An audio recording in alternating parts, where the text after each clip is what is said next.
Hello everyone. Welcome to the lecture series on Introduction to Indian Philosophy. I have with me Manisha Sharma, who is going to interpret my lecture in sign language.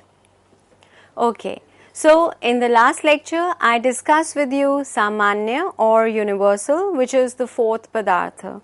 In this lecture I will explain the remaining three Padarthas, which are Vaiśeṣika or particularity, Samavaya or inherence, and Abhav or negation. Okay, let us start with Vaiśeṣika. In fact, the term Vaiśeṣika and the Padarth Vaiśeṣika provides the adjectival form Vaiśeṣika, after which the school got its name. Inclusion of Vaiśeṣika among the Padarthas was a unique feature of the school. So, all the more reason to begin with Vaiśeṣika. When we observe the world around us, we do not just see sameness or similarity between things, we also notice the difference, not just between things of different kinds, but also between the same kinds. For example, we perceive the difference between a flower and a rock, which are two different kinds of things. We also perceive the difference between a rose and a lotus, which belong to the same kinds. And we also perceive the difference between two roses of the same color, same size, belonging to the same plant. Despite sharing the same qualities, they are distinct. So, Vaiśeṣika is a Padartha, a separate category which accounts for this distinctness among individual things. And from my previous lecture, you know how Kannada's explanation of universals and particulars could be more accurately understood in terms of genus and species. As he says that Samanya could also be viewed as Vaiśeṣika. So, roseness is a genus with respect to particular roses and is a species with respect to flowerness. So, for Kannada, Samanya and Vaiśeṣika are relative notions. But this is superficial understanding of Vaiśeṣika. The Vaiśeṣika system is in fact suggesting something which is deeper, and we have to understand that. Vaiśeṣika is the capacity to produce in us the identification of a thing as being of a kind. It is that which is ultimate and which exists in eternal substances. Now, this point, Vaiśeṣika exists in eternal substances and does not exist in anything except substances, is interesting. I will explain it first and then tell you why this is the case.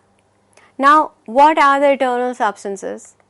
I am sure you all know from my previous lectures on Vaiśeṣika school that there are 9 eternal dravyas or substances, and they are the atoms of earth, water, fire and air. Then there is ether, the Atman, space, time and mind. Vaiśeṣika is an individuator, or you can call it the ultimate differentiator.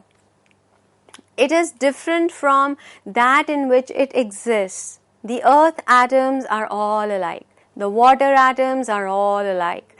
The fire atoms are all alike. The air atoms are all alike. The minds, the Atmans or selves are all alike. But they are all differentiated from one another because each atom, each mind, each self has a unique particular in it. The all-pervasive ether, space and time also are distinguished from one another because each of them has a unique particular in them. And I repeat, a herd of elephants can be distinguished from a flock of sheep. An elephant can be distinguished from a sheep. They have different qualities. 2 elephants can be distinguished from each other as they have different qualities. They occupy different spaces, different times.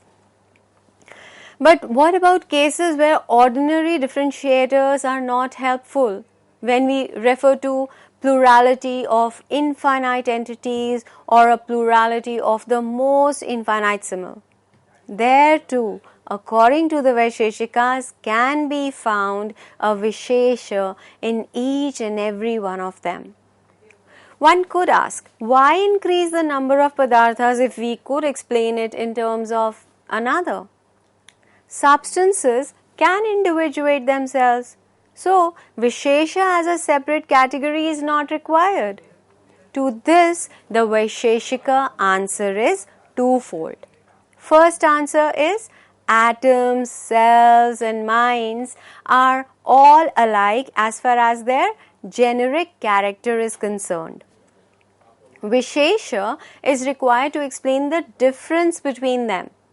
The second answer comes in the form of an analogy, according to which just as things become impure by coming in contact with flesh, which is in itself impure, similarly, substance becomes individuated by coming into contact with Vaiśeṣa, which in itself is individuated. Now, another question that arises is, if there is an individuator or a particular for each of the ultimate entities, then it means that there is a plurality of particulars, which may lead us to suppose that there must be a universal particularity, Vaiśeṣatva, that is present in each and every member of the class of particulars. The Vaiśeṣika, however, respond to this question by saying that particularity cannot be a universal. Every earth atom, for example, has the same characteristics as any other. These characteristics therefore cannot differentiate one earth atom from another. So, the Vaiśeṣikas suggest that we have to postulate a particular in each one of the atoms to function as the ultimate individuator.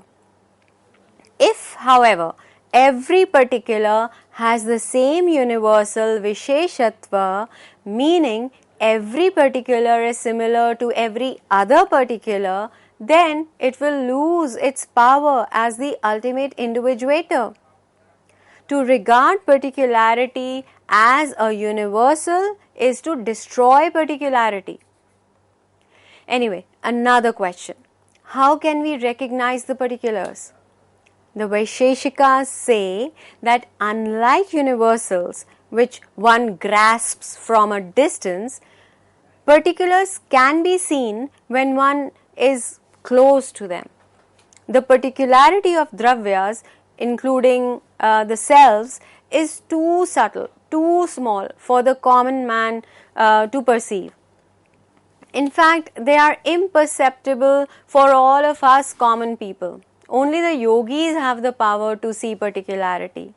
Yogis can distinguish oneself from another. So, let us now move on to the next padartha, which is samavaya or inherence. So, let us begin with the definition. Etymologically speaking, samavaya means the act of coming together closely. Kanada defines inherence as the cause of the notion that something is here in a locus and connects its function to causality. This definition was later improvised by sage Vatsyayana, a Nyaya philosopher, and he defined it as that which relates two things when one cannot occur without the other. Prashastapad further improvised the definition and said that inherence is a relation between two inseparable things related as located to locus. Keep in mind that the meaning of inseparable is different with regard to eternal and non-eternal entities. Let me explain. In case of two non-eternal entities or in case of one eternal and one non-eternal entity, inseparability means that all loci of one are the loci of the other. In the case of two eternal entities, inseparability means all motions that occur within one also occur within the other. But one must not conclude from this that every kind of inseparability is inherence. No, every kind of inseparability is not inherence. For example, a coin has two sides and they are inseparable. But the relation between them is not that of inherence. Each side of the coin does not inhere in the other side, but the coin itself inheres in both the sides. Inherence holds between the whole and parts. It holds between substance and qualities, between substance and action, between particular and the universal, between Vaiśeṣika and the eternal substance. So, the question, how do we understand this? It means the whole inheres in its parts. For example, a cloth inheres in the threads that constitute it. Qualities and actions inhere in substances. For example, red color or upward movement inheres in a flower. The universals inhere in substances. For example, cowness inheres in a cow. Particularity inheres in its eternal substance. So, inherence is one and eternal relationship subsisting between two things inseparably connected. One could ask, if inherence is an eternal relationship, then how are we to explain it when its relata are destroyed or they disappear? What happens when a cow in which cowness inheres dies? The answer is simple, and it is that inherence remains unaffected. It may be compared to a glue which sticks together whatever inseparable things fall onto it. When there are no such things, the glue exists in potency. However, in the case where a cow dies, cowness remains instantiated in other cows. So, we need to understand that there is one-sided inseparability between entities among which this relation holds. For the Vaiśeṣikas and the old Naiyayikas, there is only one relation of inherence in the world, just as there is one space. So, inherence is one and the same no matter what the relata are. So, one can say that inherence behaves like a universal, but considering inherence like a universal can lead to a big problem, because it would mean something like relating inherence to universal inherence-ness by inherence, which is giving way to an infinite regress. But then the question arises, what relates inherence to its relata? The answer is tadatmaya, the relation of identity. So, inherence is the same identical relation even when the relata vary. Now the question arises, how do we know inherence? In the Nyaya school itself, there is a debate regarding this. Prashastapad, who is the most important commentator on Karnada's Vaiśeṣika Sutras, thinks that inherence cannot be directly perceived. It is known through inference. But when it comes to the Nyaya view, inherence for them is known through perception. And this is one of the few differences between the Vaiśeṣika and the Nyaya schools. However, Vallabhacharya made an attempt to settle this dispute by arguing that because inherence is inferred as closely involved in judgments of perception, it comes across as something that is perceived. Okay? Anyway, this much about inherence. Before I begin with abhava, I wish to list a few similarities and differences among the 6 positive padarthas as are given by Prashastapada's Padartha Dharma Sangraha. And they are: all 6 padarthas have the properties of existing, nameability and knowability. The first 5 padarthas, that is dravya, guna, karma, samanya and vishesha, are the kinds of things other things can inhere in. Then the last 5 padarthas have no qualities and no motions. Then the first 3 padarthas are related to being, have both universals and individuators, are related to things and are the agents of merit and demerit. Also, a thing is non-eternal only if it is caused. The first 3 padarthas are effects and thus non-eternal. Members of the first 3 padarthas, except for the eternal substances, reside in substances. Then the last 3 padarthas are self-sustaining. They are marked through judgments and are neither effects nor causes of anything. They are without universals or individuators. They are eternal and are not called thing. So these were the similarities and differences among the positive padarthas. So it is now time to understand abhav or absence. You already know that the first 6 padarthas are sat or positive categories. Abhav is asat. It is non-being. So it is negative and is defined as what is not.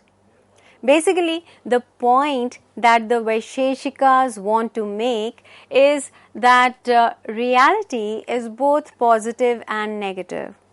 The Vaiśeṣikas, being realists as well as pluralists, admit many reals, each different from the other. To give a comprehensive description of the world, they include among the padarthas category of absence or negation, which explains such judgments as A is not B, A is not in B, or A does not possess B-ness. I must tell you that some of the Naiyayikas have only reluctantly accepted abhav as a padartha. In fact, both the Vaiśeṣika and the Nyaya thinkers regard abhava as an ontological matter, not an epistemological one. If you read the Vaiśeṣika Sutras, you will find that although Kanada speaks of abhav, but he does not give it the status of a padartha. It was Chandramati, the author of Dasha Padartha Shastra, who recognized abhava as a distinct padartha. Whatever be the case, the significance of abhav in the Vaiśeṣika system cannot be overlooked. So, let us begin. Absences do not have a swarupa of their own. However, all the absences are the absences of some positive entity which do have their own swarupas. So, every absence has a locus which is the positive entity or the counter positive which the absence qualifies. Take for example the true judgment. The cat is not on the mat. Now here is located on the mat an absence whose counter positive is the cat. This absence is the qualifier of the locus, which is the mat. Before I talk about the different kinds of absences, I wish to discuss how these absences are apprehended. So, according to the Nyaya Vaiśeṣika school, absences are known through the same means as their counterpositives would be known if they were present. So, the absence of the cat on the mat is known by the same means through which the cat would be known if it were present on the mat. And that means of knowing is perception.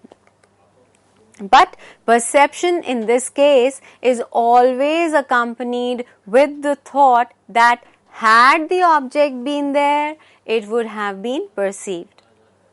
This view has been challenged by other schools like the Vedanta. Their objection is that there is the absence of so many things on the mat.